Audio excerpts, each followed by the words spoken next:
এই আসিয়া এই দৃশ্য আমরা ভুলে যাব।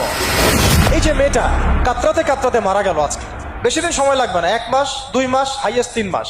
এর আগেও বহু ইস্যু আমরা এসেছে ভুলে গেছি, একটার পর একটা এসেছে, একটার পর একটা ভুলে গেছি আমরা।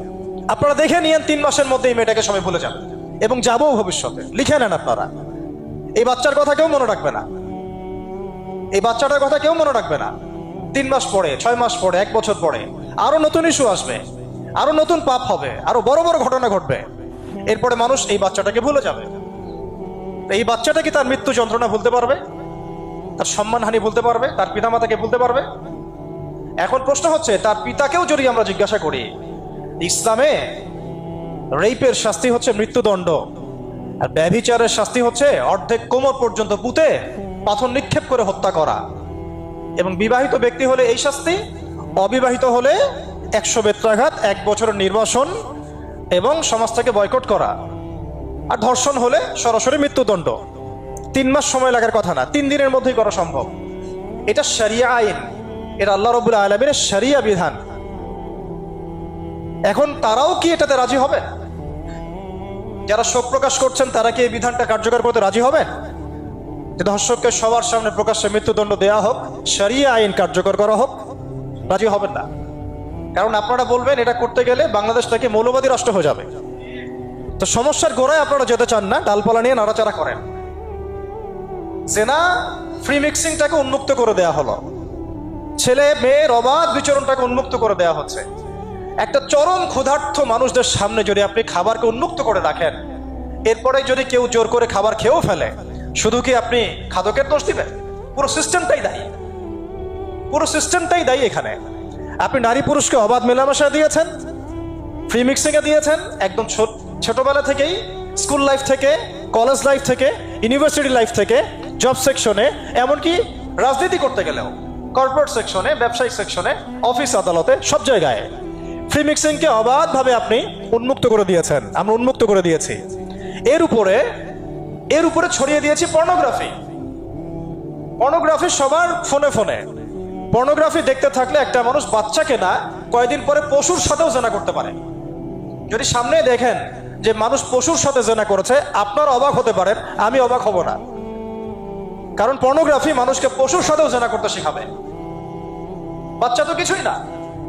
এর উপর আছে বিবাহ বহির্ভূত সম্পর্ক, ব্যভিচার, জিনা, ফ্রি মিক্সিং, ভ্যালেন্টাইন্স ডের মতো দিবসগুলো পালন করে ছেলে মেয়ের অবাধ মেলামেশা।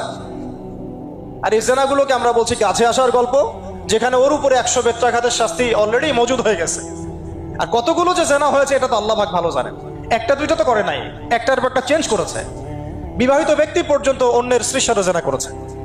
আর এটা তো ধর্ম তো অনেক বড় বিষয়, ধর্ম তো অনেক বড় বিষয়। এটা তো একটা মানবতা বিরোধী অপরাধ, এটা তো একটা মানবতা বিরোধী অপরাধ। এখন সমস্যা কি এক কেন্দ্রিক? এটা বহুমুখী সমস্যা। ফ্রি মিক্সিং রেখেছেন, পর্ন চালু করে দিয়েছেন, এবং সবচেয়ে বড় কথা, এর শরঈ বিচারটুকু নিশ্চিত হচ্ছে না। তাহলে সমাজের মধ্যে এগুলো কমবে না বাড়বে? সিম্পল, সমাজের মধ্যে এগুলো বাড়বে। 6টা কাজ করেন, ইনশাআল্লাহ তাআলা কমে যাবে। প্রথমত, শরঈ পর্দা নিশ্চিত করেন। দ্বিতীয়ত, ফ্রি মিক্সিং বন্ধ করে দেন। তৃতীয়ত, আপনারা জেনার শাস্তি চালু করেন। চতুর্থত, সমকামিতা বন্ধ করেন, সমকামিতা বন্ধ করেন, এলজিবিটি বন্ধ করেন। পঞ্চমত, ব্যভিচারের যে রজম শাস্তি চালু করেন, শরঈ বিধান চালু করেন, পর্ন সাইটগুলোকে বন্ধ করে দেন, এবং সমাজে তাকওয়া, নৈতিকতা শিক্ষাটাকে বাড়িয়ে দেন। দেখেন সমাজে জেনা কমে না বাড়ে। কিন্তু কেউ এই সমস্যার গোড়ায় যাবে না। একটা ইস্যু আসবে, একটা ইস্যু যাবে। আজকে আপনার বোন তো কালকে আমার বোন, কালকে অমুকের বোন, কালকে তার মেয়ে, নিজের ঘর পর্যন্ত চলে আসছে। আর কয়টা রিপোর্টই বা আমাদের সমাজের সামনে আসে? যে কয়েকটা রিপোর্ট সামনে এসেছে, এগুলো 50%ও না। বহু মেয়ে এগুলো বলতেও পারেন লজ্জায়। আর আমি তো ওইসব মেয়েদের ব্যাপারে কথা বলা ছেড়ে দিয়েছি, যারা স্বেচ্ছায় নিজের ইজ্জতকে বিলি দেয়। তাদেরকে আমি আমার বোন পরিচয় দিতে লজ্জাবোধ করি। সমাজ থেকে গায়রত, ব্যক্তিত্ব, পর্দা, শালীনতা, হিজাব এগুলো উঠিয়ে দেওয়া হয়েছে। আপনারা কি দ্বীনি অঙ্গনের তসলিমা নাসরিন হতে চান নাকি? তারা কি দ্বীনি অঙ্গনে তসলিমা নাসরিন হতে চান? কেন আপনি একটা ছেলের সাথে হারাম সম্পর্কে জড়াবেন? কেন প্রেম করতে যাবেন?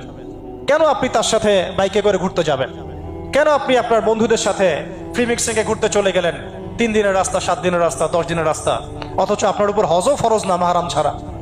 না আপনি পর্দা মানছেন, না মাহারাম মানছেন, আর সমাজে না আছে ইসলামী শরিয়া আইন অনুযায়ী বিচার, আর না আছে পর্ন বন্ধের উদ্যোগ, আর না আছে ফ্রি মিক্সিং বন্ধের উদ্যোগ। তো আপনার ইজ্জত চলে গেলে কে ফিরাই দিবে আপনাকে? আমি তো আপনার ভালোর জন্যই কথা বলছি। সমস্যা হচ্ছে আমরা সমস্যার গোড়ায় যেতে চাচ্ছি না।